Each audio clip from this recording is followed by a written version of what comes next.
जब से ये बजट आया हुआ है तब से यूट्यूब पे हर एक जगह वीडियो बन चुकी है कि एसटीटी चार्जेस बढ़ गए, ट्रेडर्स को बहुत ज़्यादा नुकसान और दिक्कतों का सामना करना पड़ेगा, एसटीसीजी बढ़ गया, एलटीसीजी टैक्स बढ़ गया। लेकिन कहीं पर भी आपको ये नहीं बताया गया है कि एसटीटी तो बढ़ गया लेकिन रियल टाइम में, रियल ट्रेडिंग में कितना इम्पैक्ट पड़ेगा। एसटीटी क्या होता है? एसटीटी एक तरह का चार्जेस है जो आपको ब्रोकरेज के साथ देना पड़ता है, गवर्नमेंट को जाता है। लेकिन आप अभी तक नहीं समझ पाए होंगे कि एसटीटी तो बढ़ गया लेकिन आपके ब्रोकरेज में, आपके चार्जेस में, जब भी आप फ्यूचर ऑप्शन में काम करोगे, चाहे आप ऑप्शन बाई करो, ऑप्शन सेल करो, चाहे फ्यूचर में काम करो, तो कितना अंतर आएगा, कितना ज़्यादा आपको और ज़्यादा चार्जेस पे करने पड़ेंगे, ये चीज़ें आपको अभी तक समझ में नहीं आई होगी। तो मैं वीडियो काफ़ी लेट से बना रहा हूँ क्योंकि मेरे को भी काफ़ी ज़्यादा कमेंट आ रहे थे। मैंने सोचा कि आप लोग ऑलरेडी सारी चीज़ें जानते हो, बट मुझे लगा कि आपको इसमें एकदम क्लैरिटी देनी पड़ेगी। तो टेंशन मत लो, ये वीडियो लास्ट होगी। इस वीडियो को देखने के बाद आपको ये बजट में जितने भी चेंजेस हुए हैं ना, ये सब का सब पूरा का पूरा प्रैक्टिकली समझ में आ जाएगा कि रियल टाइम में प्रैक्टिकली ये सब चार्जेस बढ़ने से आपके ट्रेडिंग या फिर आपके इन्वेस्टिंग में कितना इम्पैक्ट देखने को मिलेगा। तो सबसे पहले चलते हैं सीधा इसका प्रैक्टिकल समझते हैं। देखो अभी का जो करंट की बात करोगे आप, तो करंट का जो है इंट्राडे का इक्विटी में अगर आप काम करते हो तो 0.025% एसटीटी चार्जेस है। डिलीवरी में 0.1% है। बोथ साइड जब बाई करोगे तो भी देना पड़ेगा, जब सेल करोगे तो भी देना पड़ेगा, ठीक है। और ऑप्शंस की बात करोगे करंट में, तो ऑप्शंस में दो तरह की चीज़ें दिखती हैं। यहाँ पर लोग कंफ्यूज हो जाते हैं। बहुत लोगों को तो अभी तक यही नहीं पता होगा कि एसटीटी आखिर कैलकुलेट कैसे की जाती है। तो टेंशन मत लो, आप लोग को कोई कन्फ्यूजन ना हो, इसके वजह से मैंने प्रैक्टिकली कॉन्ट्रैक्ट नोट ही निकाल रखा है ताकि आपको एग्जैक्ट मैं बता सकूं कि एसटीटी आखिर लगता है तो लगता कैसे है। वहीं अगर बात करोगे फ्यूचर्स की, तो फ्यूचर्स के लिए अभी ये निर्धारित किया गया है। तो स्टॉक्स की हम बात नहीं करते क्योंकि स्टॉक्स में जैसे अभी तक लग रहा है वैसे ही एज इट इज है। अभी बात करेंगे हम फ्यूचर एंड ऑप्शंस की। तो फ्यूचर एंड ऑप्शन का आप देख सकते हो कि फ्यूचर का जो आपका एसटीडी चार्जेस है करंट का 0.0125% है, जिसको बढ़ा करके 0.02% कर दिया गया है। ऑप्शंस के लिए ये निर्धारित किया गया था 0.0625%, इसको बढ़ा करके 0.1% कर दिया गया है, ठीक है। बट इसको बढ़ाने से हम लोग के ट्रेडिंग के चार्जेस कितने ज़्यादा बढ़ेंगे ये अभी तक आप नहीं समझ पाओगे। तो पूरा मैं प्रैक्टिकली बताऊंगा, कोई ज़्यादा इधर उधर की बात नहीं करते, सीधे चलते हैं मुद्दे पर। देखो ये पर एंजल का कैलकुलेटर है। यहाँ पर देखो फ्यूचर्स में अगर आप देखोगे तो फ्यूचर में सेल वैल्यू इनटू क्वांटिटी, ठीक है। तो ये कितना हो गया, यहाँ पर आप सेल वैल्यू देख सकते हो 45,000। इस पर आपका जो करंट चार्जेस है, करंट चार्जेस क्या है 0.0125%। अगर मैं आपको यहाँ पर लगा करके दिखाऊं 45,000 इंटू 0.0125% कितना होता है, लगभग लगभग 6 रुपये के आसपास का आपका लगेगा। और यही यहाँ पर भी मेंशन है, आप देख सकते हो कि 5.6 जो एसटीटी चार्जेस का जो एरिया है वो इतना आया हुआ है। अब ये कैलकुलेट कैसे होगा, अभी तो मैं आपको रफली बता दिया। अब यहाँ पर समझो, जैसे कि आप मान लो फ्यूचर्स में बाई करोगे। अब फ्यूचर्स बाई करना है, निफ्टी का फ्यूचर्स का चार्ट मैंने लगा रखा है। अब आपको मान लो कि अभी करंट प्राइस कितना चल रहा है 24,421। मैं इसको मानता हूँ कि आप 24,400 राउंड फिगर में आप बाई कर ले रहे हो एक लॉट, ठीक है 25। तो ये आपकी हो गई बाई वैल्यू। लेकिन बाई वैल्यू से आपको कोई मतलब नहीं है, एसटीटी जो लगेगा आपका सेल वैल्यू पे लगेगा। अब अगर आप बाई करोगे तो या तो प्राइस ऊपर जाएगा या तो प्राइस नीचे जाएगा। मैं मानता हूँ कि ऊपर ही चला गया, 24,500 पे चला गया, ठीक है, इंटू 25। तो ये आपका हो गया सेल वैल्यू। इस पर आपका लगेगा कितना, जो अभी करंट रेट है। सेल वैल्यू कितना हो गया मैं आपको दिखाने का ट्राई करता हूँ कैसे आप कैलकुलेट कर सकते हो। सीधा सीधा फंडा है, अभी तक आपको नहीं समझ में आया होगा, लेकिन आज मैं आप लोगों के साथ सब कुछ क्लियर ही कर देता हूँ। 24,500 इंटू 25, तो ये आ गया आपका 6,12,000 रुपये 500। ये आपका आ गया सेल वैल्यू। इस पर कितना चार्जेस लगेगा, जो अभी आपका करंट रेट है। करंट रेट कितना है पता है आपको, करंट रेट आपका है 0.0125%। इसके बाद हम ऑप्शंस की भी बात करेंगे। 0.0125% कितना हो गया 76 रुपीज़ गाइस। ये अभी का रेट है, अभी वर्तमान की मैं बात कर रहा हूँ, जो अभी बढ़ा नहीं है चार्जेस, तब की बात कर रहा हूँ। ये हो गया आपका 76 रुपीज़ एक लॉट में लगेंगे। इसके ऊपर आपका ब्रोकरेज लगेगा। इसके अलावा भी चार्जेस होते हैं गाइस। उसके अलावा क्या होता है मैं आपको बता देता हूँ। इसके अलावा आपका देखो ब्रोकरेज तो सबसे पहला पार्ट हो गया, 20 रुपये बाई करोगे तब, 20 रुपये सेल करोगे तब। एसटीटी होता है, उसके बाद ट्रांजेक्शन चार्जेस होते हैं, एक्सचेंज ट्रांजेक्शन चार्जेस, और उसके अलावा स्टाम्प ड्यूटी, उसके अलावा सेवी टर्नओवर फीस, ये दोनों में कुछ जान नहीं होती। उसके अलावा एक मेजर पार्ट जो आता है वो जीएसटी का आता है, ठीक है। तो इस सभी चार्जेस के ऊपर आपका जीएसटी भी लगेगा। बढ़ने के बाद कितना लगेगा आइए मैं आपको वो बताता हूँ। बढ़ने के बाद अगर बात करोगे आप तो 6,12,500 इंटू अभी अगर जो करंट रेट जो आया हुआ है 0.02%, ठीक है। अब देखो अगर इसको आप करोगे 0.02% से तो ये लगभग आपका आएगा 122 रुपये। तो जहाँ पहले अभी तक 76 रुपये लगना चाहिए था, अब वहीं पर आपके 122 रुपये लगेंगे एसटीटी के। तो लगभग 50 से 60 रुपये इजाफा आपको देखने को मिलेगा। इसके ऊपर आपका जीएसटी अमाउंट भी जाएगा, क्योंकि अगर जहाँ पर 76 रुपये लग रहे थे इसके ऊपर भी हालांकि जीएसटी ज़्यादा था, लेकिन जो 50 से 60 रुपये एक्स्ट्रा बढ़े हुए हैं ना, तो ये 60 रुपये प्लस जीएसटी का भी आप मान के चलो। तो एक रफली चल के मान के चलो आप कि जो एसटीटी अभी तक का आपका लग रहा है उससे ठीक दुगना का लगने वाला है, ठीक है। एक रफली आप आइडिया लेकर के चलो। अब बात कर लेते हैं हम ऑप्शंस की। तो ऑप्शन से भैया आखिर कैलकुलेट कैसे करते हैं, क्या क्या लॉजिक होता है, किस हिसाब से हम डिस्कस करते हैं, एसटीटी आखिर ऑप्शंस में लगता कैसे है। तो देखो दो तरह के ऑप्शन प्लेयर होते हैं, या तो आप ऑप्शन बाई करोगे या तो आप ऑप्शन सेल करोगे, दो ही काम कर सकते हो, तीसरा तो कुछ कर नहीं सकते। तो एसटीटी आखिर कैसे लगता है, उसका कैलकुलेशन कैसे होता है, तो आइए मैं आज आपको लोगों के साथ वो भी क्लियर कर देता हूँ। देखो जब भी आप ऑप्शन, दो तरह की चीज़ें होंगी, पहले चीज़ों को समझ लो आप। जैसे मान लो कोई भी आप कॉल बाई कर रहे हो, 100 रुपये पर कॉल बाई करोगे तो जाहिर सी बात है कि कॉल को आप सेल भी करोगे। ऑप्शन अगर आप ट्रेडिंग कर रहे हो, ऑप्शन बाइंग कर रहे हो, तो 100 रुपये कॉल बाई करके ऐसा तो है नहीं कि कभी छोड़ ही दोगे, कभी ना कभी तो वो सेल करोगे। अब 100 का बाई किया आपने, मान लो 200 का हो गया, तो ये हो गया सेल। इनटू कितने लॉट लिया, कितनी क्वांटिटी लिया, इसके ऊपर आपका 0.0625% लगेगा। अभी के केस में मैं बताता हूँ सिंपल। देखो यहाँ पर एक एग्जांपल के लिए है, ये फिन निफ्टी का ऑप्शन है। फिर निफ्टी का ऑप्शन ये आप देख सकते हो, स्ट्राइक प्राइस भी आपको यहाँ पर मेंशन हो जाएगा, 23,350 का है। क्वांटिटी देख लो 80, सेल क्वांटिटी भी सेम है, ठीक है। अब यहाँ पर देख सकते हो by price, average sale price, किस पर लगेगा एसटीटी। आप चाहे ऑप्शन सेलिंग करो चाहे ऑप्शन बाइंग करो, दोनों में आप बाई और सेल प्राइस आपको आएंगे ही जैसे ही आप ऑर्डर एग्जिट करोगे अपना, ठीक है। तो जो सेलिंग प्राइस होगा, जैसे यहाँ पर आपका सेलिंग प्राइस क्या है आप देख सकते हो, एवरेज सेलिंग प्राइस हो गया 217.85, क्वांटिटी कितनी है 80, ठीक है। तो अब आओ इसको कैलकुलेट करते हैं हम। 217.85 ये आपका सेल प्राइस हो गया, क्वांटिटी कितनी होगी 80, इसको 80 कर लो, कितना हो गया 17,428 रुपये, ये आपका सेल वैल्यू है। इस पर जो अभी का जो करंट आपका टैक्स रेट है एसटीटी का वो इतना है, परसेंट करोगे आप तो ये आपका आ जाएगा लगभग 10 रुपये 89 पैसे। उसको राउंड फिगर करोगे आप तो 11 रुपये होगा। और यहाँ पर आप देख सकते हो कि एसटीटी में जो पार्ट लगा है, जो आपका चार्ज में पार्ट लगा वो 11 रुपये लगा है। तो आज के बाद आप कंफ्यूज मत होना, अगर आपके पास मल्टीपल लेग हैं तो जितना आपका भी सेल एवरेज आ रहा है उसमें आप और ऐड करते हो जाओगे। कैलकुलेशन करने का तरीका यही रहेगा, इसी हिसाब से आपका कैलकुलेशन होगा। लेकिन अब भैया ये बढ़ गया है, अब ये बढ़ गया है, कितना बढ़ गया है अब मैं आपको वो दिखाता हूँ। 17,428 रुपये आपकी सेल वैल्यू है, 11 रुपये अभी तक तो लग रहे थे, ये बिना बढ़े हुआ का है। लेकिन अब बढ़ने के बाद यहाँ पर आप देख सकते हो कि 0.0625% से 0.1% हो गया। तो अब यहाँ पर क्या होगा, इंटू 0.1%। तो अब आप देख सकते हो जहाँ पर 11 रुपये लग रहे थे आपके एसटीटी, वहीं पर आपके 17-18 रुपये लग रहे हैं, ठीक है।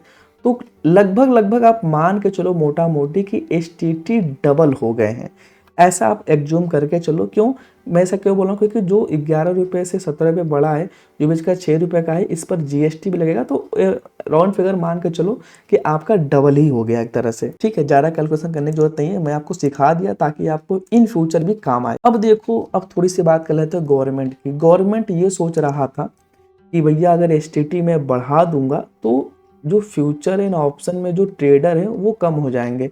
अब मुझे आप ये बताओ फ्यूचर एंड ऑप्शन में कौन काम करता है। फ्यूचर एंड ऑप्शन वालों को लॉस प्रॉफिट से ज़्यादा डर नहीं लगता है, तो वो भैया 20, 30, 40, 50 रुपये एक्स्ट्रा भी अगर एसटीटी दे देंगे ना तो भी कोई दिक्कत नहीं है। हाँ थोड़ा सा जो लोग स्कैल्पिंग करते हैं बहुत ज़्यादा क्वांटिटी में, उनके ऊपर दिक्कत आएगा, लेकिन वो भी एकदम समझ लो कि ना के बराबर ही है। मेरे हिसाब से कोई ऑप्शंस में ज़्यादा दिक्कत नहीं है। जैसे मैं अभी एग्जांपल लेकर लेता हूँ कि मान लो कि कोई 1 लाख क्वांटिटी से स्कैल्पिंग कर रहा है, 1 लाख क्वांटिटी से स्कैल्पिंग किया कोई भी ऑप्शंस में, ठीक है। उसने 100 रुपये पर बाई किया, ठीक है, और 110 रुपये पर सेल कर दिया, मतलब वो मोटा मोटी करो 10 पॉइंट का प्रॉफिट कर लिया। तो एक लाख क्वांटिटी पर 10 पॉइंट का प्रॉफिट किया तो उसको 10 लाख का प्रॉफिट हुआ। अब इस पर आ जाओ, हम एसटीटी की गणना कर लेते हैं। मान लो, कल्पना कर लो 1 लाख क्वांटिटी लिया, अगर 110 के प्राइस पर सेल कर दिया, वो 10 पॉइंट का मैं मान के चलता हूँ कि बहुत ज़्यादा नहीं लिया उसने, केवल 10 ही पॉइंट का लिया, तो 110 करोगे आप तो ये आपकी आ गई नेट पूरा का पूरा सेल वैल्यू। इस पर अगर आप बात करोगे करंट के हिसाब से तो 0.0625%, लगभग 6,000-7,000 रुपये लगते हैं, ठीक है। 1 लाख क्वांटिटी स्कैल्पिंग करने पर 7,000 रुपये ये करंट का रेट है। अगर वहीं बात करोगे आप, अब इसी पर हम मान लेते हैं कि जो नया वाला रेट है वो लग गया 0.1% का, तो कितना लग जाएगा, मुश्किल से मुश्किल 11,000 रुपये। जहाँ पर 7,000 रुपये आपके लग रहे थे स्टैटिक करंट के हिसाब से, अभी का जो नया वाला स्टैटिक बढ़ेगा तो लगभग 11,000 रुपये लगेंगे। मान लो 1,000 रुपये हो जा रहा है जीएसटी का, मान लो, ठीक है। तो मुझे आप ये बताओ कि जो बंदा ये 10 लाख रुपये कमा रहा है एक ट्रेड में, सिंगल स्कैल्पिंग, क्योंकि सबसे ज़्यादा ट्रेडिंग कौन करता है क्वांटिटी में, स्कैल्पिंग वाले, 2 रुपये 4 रुपये 5 रुपये 10 रुपये वाले वही कमाते हैं, ठीक है। तो जो 10 लाख रुपये कमा रहा है बंदा, हाँ थोड़ा सा देखो इम्पैक्ट तो पड़ेगा, लेकिन जहाँ पर बंदा जो 7,000 रुपये अभी दे रहा है वो 4,000 रुपये देगा, वो ट्रेडिंग छोड़ नहीं देगा।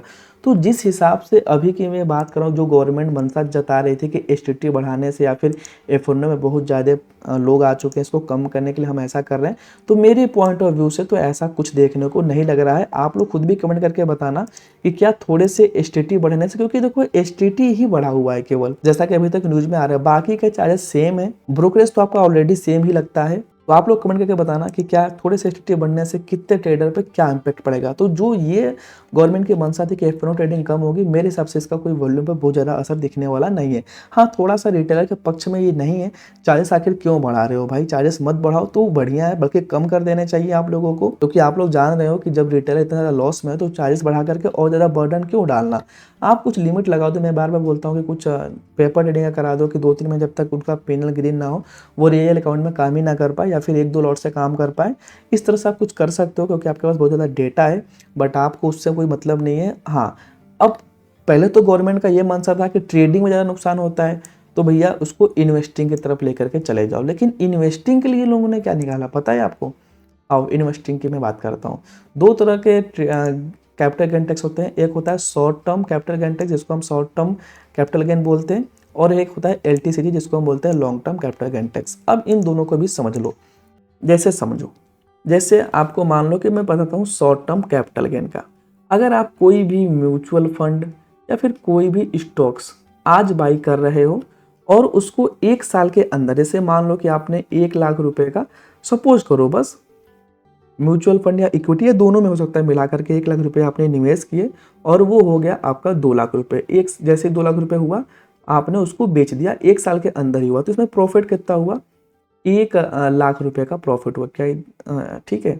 तो 1 लाख रुपए पर जो पहले टैक्स लगता था वो लगता था 15%, मतलब लगभग 15,000 रुपये आपको ये गवर्नमेंट को देने पड़ते थे। लेकिन अभी का जो हो गया है वो हो गया है 20%, तो मतलब आपको 20,000 रुपये गवर्नमेंट को देने पड़ेंगे। तो यहाँ पर 5% का इजाफा, ठीक है, मतलब गवर्नमेंट को आपको ज़्यादा देना पड़ेगा। तो ये मेरे हिसाब से भैया short term capital gain tax वालों के लिए, जो भी लोग शॉर्ट टर्म में इन्वेस्ट करते हैं, उनके लिए भी कोई अच्छी खबर तो देखो मेरे एंगल से नहीं है। बाकी आप लोग अपना राय दे देना। चलो मैं मानता हूँ कि भैया चलो शॉर्ट टर्म वाले में तो फिर भी कुछ गुंजाइश है, लेकिन ये जो long term capital gain tax बढ़ाया गया है ना, ये गाइस सरासर नाइंसाफी है। Long term capital gain tax में क्या होता है कि जो भी आप शेयर या फिर म्यूचुअल फंड कहीं पर भी 1 साल से बाद, जैसे कि मान लो कि आज आपने कोई भी चीज़ 1 लाख रुपए की परचेज कर लिया, चाहे वो म्यूचुअल फंड हो चाहे स्टॉक हो, ठीक है। अब उसको आप 2 साल बाद बेच रहे हो, जिसकी वैल्यू हो गई है 2 लाख रुपए, ठीक है। तो अब 1 लाख रुपए का जो प्रॉफिट था उस पर आपको एग्जिस्टिंग जो टैक्स था, यहाँ पर आप देख सकते हो कि 10% था, उसको बढ़ा दिया गया है 2.5% से। अब मुझे बताओ कि मान लो कि short term capital gain tax को सरकार सट्टा में लेके जा रही थी या फिर कुछ अलग नज़रिए से देख रही थी। लेकिन भैया long term capital gain tax कौन बढ़ाता है? लॉन्ग टर्म में इन्वेस्ट कौन करता है पता है? लॉन्ग टर्म में इन्वेस्ट ज़्यादातर वो लोग करते हैं जो फिनांस को ऑलरेडी समझते हैं, जानते हैं, ठीक है, जो जानकार बंदे। आपने उस पर भी टैक्स बढ़ा दिया और एक लॉलीपॉप दे दिया। लॉलीपॉप में क्या है मैं आपको बताता हूँ। देखो पहले का जो एग्जाम्प्ट लिमिट था वो 1 लाख रुपए था। जैसे यहाँ पर आप देखो, जैसे मेरी बात समझो, 1 लाख रुपए का आज आपने कोई शेयर बाई किया या फिर कोई म्यूचुअल फंड बाई किया, उसको 2 साल बाद आपका वो हो गया 2 लाख रुपए, ठीक है। तो आपका इस पे 1 लाख का नेट प्रॉफिट था, तो 1 लाख रुपए आपका एग्जम्प्ट हो गया, मतलब इस पर आपको कोई टैक्स नहीं देना है। अगर आपका मान लो कि 1 लाख का कोई शेयर आज आपने बाई किया और वो सपोज करो कि 3 लाख रुपए हो गए, उसकी वैल्यू बढ़ गई 2 साल बाद 3 लाख रुपए हो गई, ठीक है। तो 3 लाख पे हो गई तो आपने प्रॉफिट कितना किया? 2 लाख का। तो 1 लाख रुपए तो आपके एग्जम्प्ट हो गए, 1 लाख रुपए पर आपको टैक्स देना था, जो भी टैक्स रेट होगा 10% पहले था लेकिन अब 12.5% हो गया। अब इन लोगों ने लॉलीपॉप में क्या दिया है? लॉलीपॉप ये है कि भैया चलो एग्जाम्प्ट लिमिट जो 1 लाख रुपए का था उसको 1,25,000 कर दिया, मतलब 25,000 का एक्स्ट्रा आपको बेनिफिट वो दे रहे हैं गवर्नमेंट। लेकिन गाइज यही नहीं, अभी इससे भी ज़्यादा बुरा, सबसे जो बुरा दिक्कत है ना, मैं आपको अभी इसके बाद में बताऊंगा। बाकी अपना ओपिनियन आप लोग कमेंट में देना। हालांकि देखो इससे भी सॉल्यूशन ये है कि जो भी लोग मिडिल क्लास रेंज में आते हैं वो अपने नाम पर ज़्यादा इन्वेस्ट ना करके, जैसे काफ़ी लोग ऑलरेडी करते हैं कि अपने फैमिली मेम्बर के नाम पे कर रहे हैं, जैसे कुछ पैसा अपने नाम पे कर दिया, कुछ पैसा फैमिली के नाम पे कर दिया, तो जिससे थोड़ा सा क्या होता है, इससे उनको एग्जाम्प्ट लिमिट का फ़ायदा हो जाता है, तो थोड़ा सा टैक्स में उनको बचाव मिल जाता है। लेकिन गाइस जिसमें जो बढ़िया पैसा निवेश करते हैं, जो एक अच्छी खासी अमाउंट निवेश करते हैं ना, उनके ऊपर तो सीधा सीधा डंडा गिर रहा है 2.5% का। इससे भी बुरा खबर देखो, ये सब भी मान लो कि कुछ हद तक, हालांकि ये बहुत ही खराब है, लॉन्ग टर्म पर तो बढ़ाना एकदम मान लो कि एकदम बेकार है। क्योंकि जो लोग म्यूचुअल फंड में निवेश कर रहे हैं, आप ट्रेडिंग करने पर भी टैक्स बढ़ा रहे हो, लेकिन म्यूचुअल फंड पे भी बढ़ा रहे हो। म्यूचुअल फंड में लोग, नॉर्मल सी बात है, 1 साल के बाद ही पैसा ब्रेक करता है, तुरंत नहीं करता है, या फिर 5 साल 10 साल के बाद ही करता है, ठीक है, बहुत लोग ऐसे भी हैं। तो वहाँ पर उनको दिक्कत होगी, तो इसका अल्टरनेट लोग निकालेंगे, जैसे अपने फैमिली मेम्बर के नाम पर करेंगे। लेकिन जो बड़े अमाउंट में निवेश करते हैं, कहीं ना कहीं उनको थोड़ा सा ज़्यादा दिक्कत है। एक होता है गाइस इंडेक्सेशन का बेनिफिट, ये इन लोगों ने हटा दिया, ये बहुत ही बेकार काम किया है। देखो जैसे कि बहुत सारे लोग लैंड और बिल्डिंग्स, ज़मीन खरीदना, घर खरीदना, इसमें बहुत ज़्यादा लोग निवेश करते हैं। और आप लोग जानते ही हो कि 1 लाख अगर मान लो कि आप 10 लाख 20 लाख का ज़मीन आज खरीद रहे हो, तो 20 साल बाद उसकी जाहिर सी बात है कि वैल्यू, 20 साल बाद की बात करोगे तो उसकी वैल्यू कम से कम 1 करोड़ रुपए हो जाएगी आज के डेट में। मतलब 10 लाख रुपए का अगर आपने 20 साल पहले कोई ज़मीन खरीदा होगा तो उसकी वैल्यू लगभग 1 करोड़ रुपए के आसपास हो गई होगी। तो पहले क्या था, पहले टैक्स था लैंड बिल्डिंग पर 20%, लेकिन इसमें इंडेक्सेशन का बेनिफिट मिलता था। अब ये क्या है, अगर आप ऐसे सोचोगे तो 10 लाख के आपने कोई भी लैंड या बिल्डिंग खरीदा, 1 करोड़ का हो गया, तो आपको समझ में आ रहा होगा कि ये 90 लाख का प्रॉफिट है सीधा सीधा, ठीक है। लेकिन इसमें इंडेक्सेशन का बेनिफिट मिल रहा था, तो ये 90 लाख का प्रॉफिट नहीं हो रहा था। उसमें इस हिसाब से उसमें इन्फ्लेशन को भी रखा जाता था कि जैसे 10 लाख का आपने 20 साल पहले प्रॉपर्टी खरीदी थी, लेकिन आज वो प्रॉपर्टी 10 लाख में नहीं मिलेगी, तो वहाँ पर आपको जो नेट प्रॉफिट हो रहा था 20 लाख 30 लाख कुछ इसी तरह आसपास होता था। तो वहाँ पर क्या था कि आपको केवल 20-30 लाख रुपए पर ही टैक्स देना पड़ता था, 20% का, ठीक है। लेकिन अभी इन लोगों ने क्या किया, अभी इन लोगों ने टैक्स तो छोड़ दिया। टैक्स आपका लग रहा होगा 7.5% कम ही हो गया, इसमें घाटा क्या है, लेकिन घाटा है। अब आप सोचो कि 90 लाख रुपए पर आपको सीधा सीधा देना है 12.5%, ठीक है। तो ये कितना होता है, लगभग आपके 11-11.25 लाख रुपए, ठीक है। लेकिन अगर वही इंडेक्सेशन का बेनिफिट मिलता तो इस पर मुश्किल से मुश्किल प्रॉफिट हो पाता आपको, नेट प्रॉफिट जो टैक्सेबल इनकम होता है 20 से 30 लाख। मैं एक एवरेज बता रहा हूँ, थोड़ा सा ऊपर नीचे हो सकता है गाइज। मान लो कि इस पर 20% टैक्स रेट था, तो कितना था, लगभग पहले 20% था, तो 20% होने के बावजूद भी आप 4 लाख का ही टैक्स दे रहे थे ज़मीन और घर वगैरह पर। लेकिन अभी ये जो इंडेक्सेशन का बेनिफिट हट गया ना, इससे आपके टैक्स रेट भले कम हुआ है, लेकिन आपको टैक्स ज़्यादा बनेगा। आई होप मेरी बातों को समझ पा रहे होगे। हमने उम्मीद किया है कि इसमें पूरा का पूरा डिटेल में बताया हो। अगर आप लोग वीडियो को यहाँ तक देखते हुए आए हो ना, तो कमेंट में फेंक के जाना अपने ओपिनियन।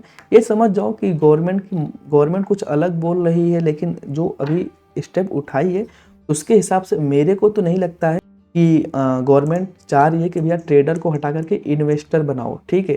क्यों? क्योंकि अगर इन्वेस्टिंग में ही ज़्यादा लोगों को फोकस कराना होता तो भैया एटलीस्ट LTCG पर ये लोग टैक्स को कम करते, या फिर एग्जम्पशन लिमिट को बढ़ा देते ताकि लोगों को अट्रैक्ट करता है। मतलब जहाँ पर भी अगर आप देखते हो जैसे आज की डेट में पीपीएफ वगैरह जो भी है, जो लोग जानते हैं, मैं ज़्यादा डीप में नहीं जाऊँगा क्योंकि भाई मेरा जो फील्ड है वो ट्रेडिंग का है। हालाँकि मेरे को फाइनेंस की नॉलेज है, इसके वजह से आप लोग के रिक्वेस्ट मैं बना देता हूँ। जैसे पीपीएफ पर हो गया कि 1.5 लाख रुपए तक आपका कोई टैक्स नहीं लगेगा, ठीक है। एटीसी के अंदर आपको बेनिफिट मिल जाएगा।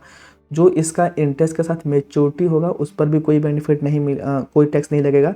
तो बहुत सारे लोग पीपीएफ करते हैं, ठीक है। ऑलमोस्ट सभी लोग करते हैं टैक्स बचाने के हिसाब से ही, लेकिन वो इन्वेस्टिंग तो कहीं ना कहीं कर रहे हैं। अगर आपको इन्वेस्टिंग की ही और लोगों को लेकर जाना था तो आप एलटीसीजी को एटलीस्ट नहीं बढ़ाते, और वो जो इंडेक्सेशन का बेनिफिट है वो भी आप लोगों ने हटा दिया। तो कहीं ना कहीं आखिर भैया लोग जमीन में पैसा लगाएंगे तो वहाँ पर भी ज़्यादा टैक्स देना है, तो आखिर वो पैसा करेंगे क्या। जिनको इन्वेस्टमेंट में ज़्यादा लोग सीरियस थे तो वो कहीं ना कहीं उनका मन हटेगा, तो वो लोग अलग अलग चीज़ें वो ध्यान देंगे। बाकी आप लोग कमेंट करना कि आप लोग पर क्या इम्पेक्ट पड़ रहा है इसका। मिलते हैं नेक्स्ट वीडियो में, तब तक के लिए बाय।